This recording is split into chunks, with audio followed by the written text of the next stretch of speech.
Oke, soal nomor pertama akan menjelaskan tentang perbedaan organisasi dan arsitektur komputer. Sebelumnya, kita ke pengertian dulu. Apa itu organisasi komputer? Organisasi komputer adalah studi tentang bagaimana komputer bekerja dan dirancang dalam unit-unit yang lebih kecil. Organisasi komputer ini melibatkan pembelajaran tentang bagaimana mengelola data dan informasi yang terjadi di dalam komputer. Sedangkan arsitektur komputer itu berkaitan dengan desain dan struktur dari komputer itu sendiri. Arsitektur komputer melibatkan pemahaman tentang bagaimana berbagai komponen fisik seperti CPU, memori, dan input-output device saling berinteraksi dalam sistem komputer.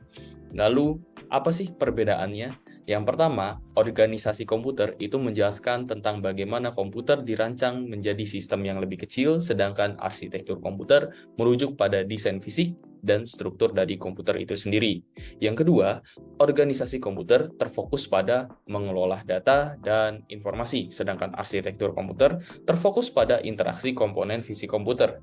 Nah, organisasi komputer memiliki topik seperti sistem gerbang logika, unit aritmatika logika, dan unit kontrol. Sedangkan arsitektur komputer meliputi CPU, memori, dan input-output device. Selanjutnya, organisasi komputer, bahasa pemrograman yang digunakan pada level ini adalah bahasa assembly. Sedangkan arsitektur komputer, bahasa pemrograman yang digunakan pada level ini adalah bahasa tingkat rendah hingga tingkat tinggi. Nah, selanjutnya, organisasi komputer itu berhubungan dengan kecepatan pengelolaan data dan koneksi antar komponen. Sedangkan arsitektur komputer berhubungan dengan desain dan kemampuan sistem komputer. Yang berikutnya, organisasi komputer itu fokus pada internal komputer, sedangkan arsitektur komputer itu fokus pada komunikasi komputer dengan dunia luar. Yang terakhir, organisasi komputer itu merupakan bagian dari ilmu komputer, sedangkan arsitektur komputer merupakan bagian dari teknik komputer. Nah, kesimpulannya apa? Perbedaan antara organisasi dan arsitektur komputer merupakan hal yang sangat penting untuk dipahami agar kita dapat memaksimalkan kinerja komputer, memecahkan masalah, dan merancang sistem komputer yang lebih efisien. Organisasi komputer mempelajari tentang bagaimana komputer dirancang dan berkomunikasi dalam unit-unit yang lebih kecil, sedangkan arsitektur komputer berkaitan dengan desain dan struktur fisik komputer itu sendiri. Dalam pemecahan masalah dan pemahaman tentang perbedaan ini dapat membantu kita dalam mengidentifikasi dan memperbaiki masalah yang terjadi dalam komputer kita.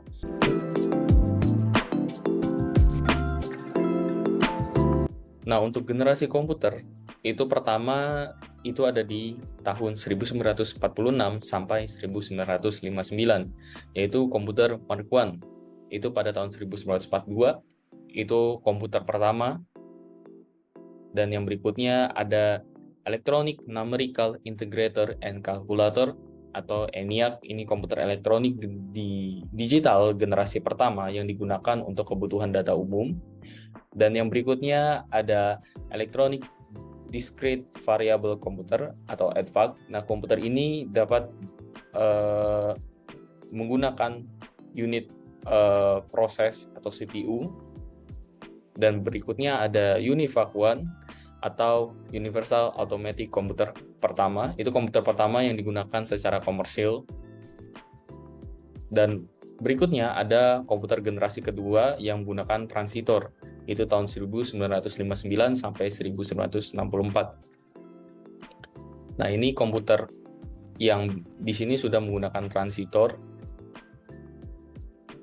Dan untuk komputer generasi kedua ini memiliki karakteristik itu menggunakan Fortran dan COBOL untuk bahasanya.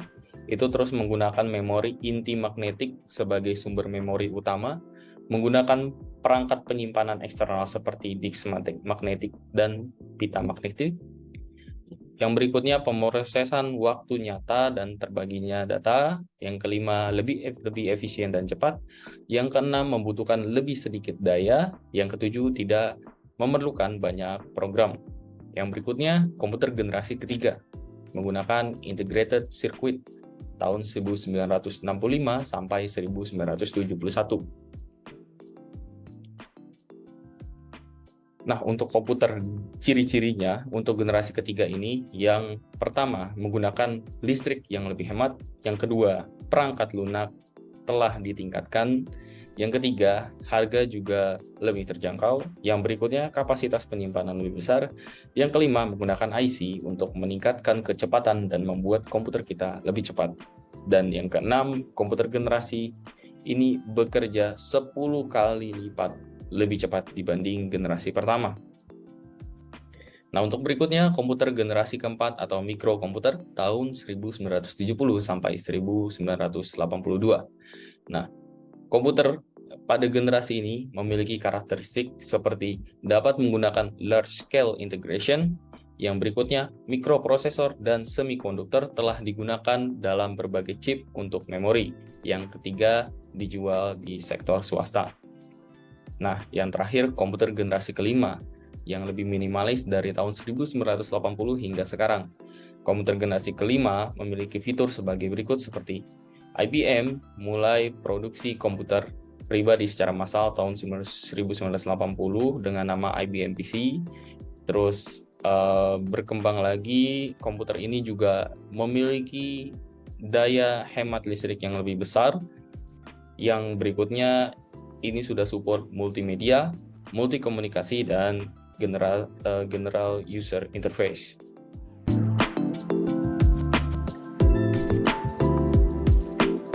Nah, berikutnya kita akan menjelaskan tentang struktur CPU. Bagaimana sih dengan struktur CPU?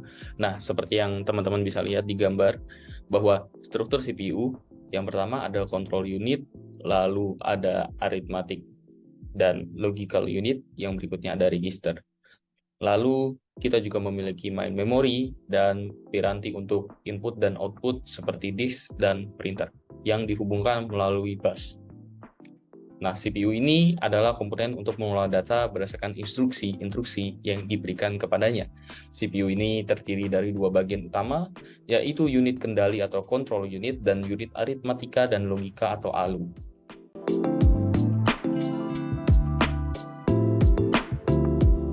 Berikutnya, kita akan menjelaskan bagaimana siklus instruksi dalam CPU.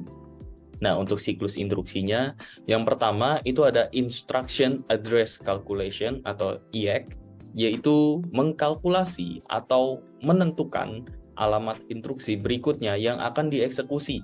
Biasanya melibatkan penambahan bilangan tetap ke alamat instruksi sebelumnya, misalnya bila panjang setiap instruksi 16 bit, padahal memori memiliki panjang 8 bit, maka tambahan 2 bit ke alamat sebelumnya. Yang berikutnya ada instruction fetch atau if, yaitu membaca atau mengambil instruksi dari lokasi memorinya ke CPU. Yang berikutnya ada instruction operation decoding atau IOD, yaitu menganalisa instruksi untuk menentukan jenis operasi yang akan dibentuk dan operan yang akan digunakan. Yang berikutnya ada address operand calculation atau operand address calculation atau OAC, yaitu menentukan alamat operan, yang dimana hal ini dilakukan apabila melibatkan referensi operan pada memori. Yang berikutnya ada operand fetch atau OFF, yaitu mengambil operan dari memori atau dari modul input-output.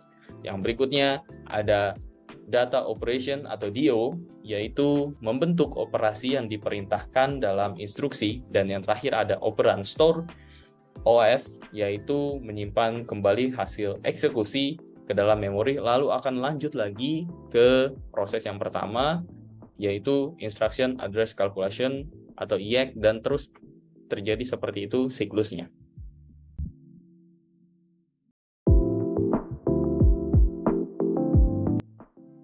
Nah, selanjutnya kita akan menjelaskan tentang hierarki memori.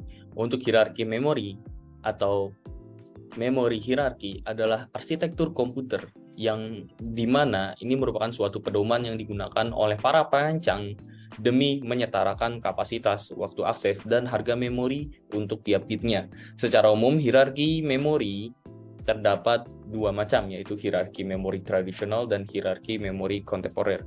Untuk hierarki memori disusun sedemikian rupa agar memori tersebut dapat bekerja secara optimal.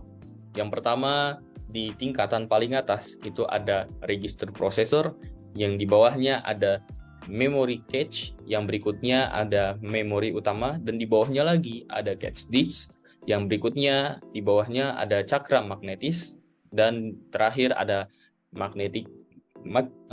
tape magnetis atau cakram optis.